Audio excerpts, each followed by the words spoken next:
किस तरह एक इंसान की ज़िंदगी में हुआ हादसा एक ट्रॉमा की शक्ल इख्तियार कर लेता है जो उसको सारी उम्र डराता रहता है और खौफ में मुब्तला रखता है अगर उसे सही तरह से हील ना किया जाए। कोई ना कोई अनहील ट्रॉमा ही होता है जो किसी से बड़े जुर्म करवा देता है या किसी को जिंदगी से ही मायूस कर देता है। 70% लोग अपनी जिंदगी में कभी ना कभी ट्रॉमा का शिकार जरूर हुए होते हैं। किसी भी स्ट्रेसफुल इवेंट के रिस्पॉन्स में कॉज होने वाली डिस्ट्रेसिंग एंड डिस्टर्बिंग कंडीशन को ट्रॉमा कहते हैं, जो आपकी मेंटल एंड फिजिकल हेल्थ को बुरी तरह से नुकसान पहुंचाता है। कोई भी एज ग्रुप ट्रॉमा का शिकार हो सकता है। दुख दर्द हमारी जिंदगी का हिस्सा है। लाइफ में अच्छा बुरा वक्त आता रहता है। हम सब ही किसी न किसी किस्म के स्ट्रेस से गुजरते रहते हैं, मगर जब वो नेगेटिव सिचुएशन खत्म हो जाती है वो स्ट्रेस भी खत्म हो जाता है। ट्रॉमा एक ऐसी कंडीशन है जिसमें वो थॉट ट्रेजेडी एंड होने पर भी आपको बार बार रिपीट होते रहते हैं और लंबे अरसे तक आपको परेशान करके रखते हैं, जो आपको अपने आप से और लोगों से डिस्कनेक्ट कर देता है। बचपन में मिले गए ट्रॉमा का असर लंबे अरसे तक रहता है, जिससे आपकी पर्सनैलिटी पर भी गहरा असर पड़ता है। इसके पीछे कोई भी रीजन हो सकता है, जैसे किसी प्यारे को खो देना या अपनों को प्यार न मिलना, abuse, domestic violence, natural disaster, family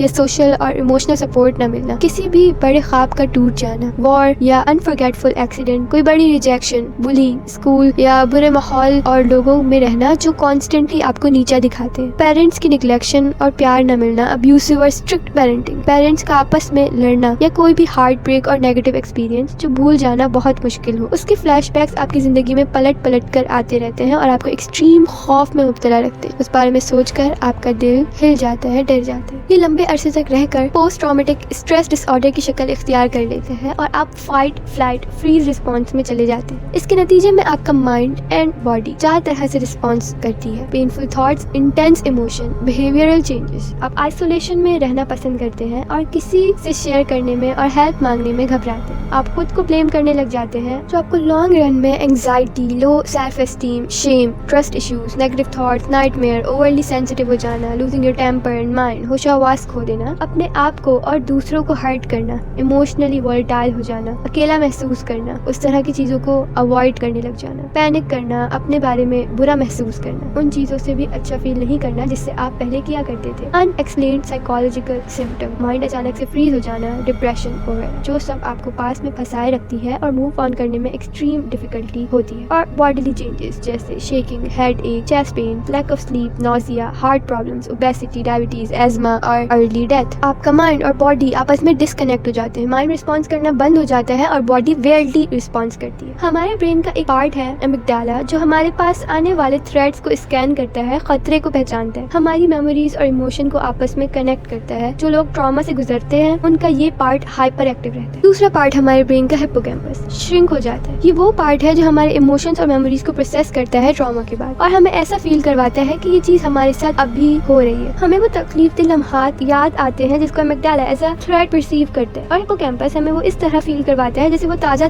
हादसा अभी हमारे साथ हो रहा हो और यूं ही ये साइकिल रिपीट होती रहती है। इस तरह हमारे ब्रेन का एक और पार्ट है प्रीफ्रंटल कॉर्टेक्स, वो भी हिप्पोकैम्पस की तरह सुखड़ जाता है। ये हमारे दिमाग में रैशनल थिंकिंग का काम करता है, planning and higher order thinking वगैरह हैंडल करता है। हमारा ब्रेन इस तरह फंक्शन करता है, यूज इट और लूज इट। जो पार्ट हम कम इस्तेमाल करते हैं वो श्रिंक होता जाता है, छोटा हो जाता है और उसका वो इस्तेमाल मिनिमम हो जाता है, और जिसको ज्यादा इस्तेमाल करते हैं वो अच्छे से मजीद फंक्शन करता है। ब्रेन की इन चेंजेस की वजह से हमारे माइंड की रीजनिंग कम हो जाती है और हम रैशनली सोचना छोड़ देते हैं और अपने आप को ये नहीं समझा पाते कि ये खतरा सच नहीं है एंड इट्स ओके। अगर वो एक बार हो गया हमारी लाइफ में वो बार बार नहीं लौट कर आएगा। क्लियरली सोचना मुश्किल हो जाता है और हम चाह कर भी मूव ऑन नहीं कर पाते और ये लूप कंटिन्यू रहता है। अक्सर हमें टॉक्सिक एनवायरनमेंट और इमोशनली अनअवेलेबल लोगों की वजह से सपोर्ट नहीं मिल पाती और हमारा डर बढ़ता जाता है। अगर हम सही टाइम पे सही तरह इसका ट्रीटमेंट ना करें तो इससे एस्केप करना और भी ज्यादा मुश्किल होता जाता है। जो चीज एक के लिए ट्रॉमेटाइजिंग है वो दूसरे के लिए बिल्कुल एक नॉर्मल कंडीशन हो सकती है। हमारे आसपास कितने ही लोग किस किस किस्म के ट्रॉमा का शिकार होते हैं मगर हमें अंदाजा नहीं हो पाता क्योंकि वो अपने साइलेंस में सफर करते हैं और किसी से अपनी कंडीशन शेयर नहीं कर पाते। इसलिए हमें अपना बिहेवियर हर किसी के साथ पॉजिटिव रखना चाहिए और लोगों से एम्पैथी के साथ पेश आना जाना चाहिए, क्योंकि हमें नहीं पता कि कोई किस चीज़ से गुजर रहा है। और अगर आपसे कोई अपना ट्रॉमा शेयर कर रहा है तो उसे पॉजिटिवली रिस्पॉन्ड करें और हीलिंग में उसकी हेल्प करें। अगर हम चाहें तो सेल्फ हीलिंग भी कर सकते हैं। अपने आप को और दूसरों को ये बिलीव करवाएं कि आप पीस एंड लव डिजर्व करते हैं और हैप्पीनेस डिजर्व करते हैं। हर चीज़ के पीछे आपका कसूर नहीं है, और अगर कुछ हो भी गया है तो उसको भुलाकर आगे बढ़ना चाहिए। योगा, माइंडफुलनेस, जर्नलिंग ऐसी प्रैक्टिस हैं जो आपको हील करने में हेल्प करती हैं, पॉजिटिव फील करवाती हैं। Thanks for watching this video. Be positive, prioritise your and others mental health because it matters.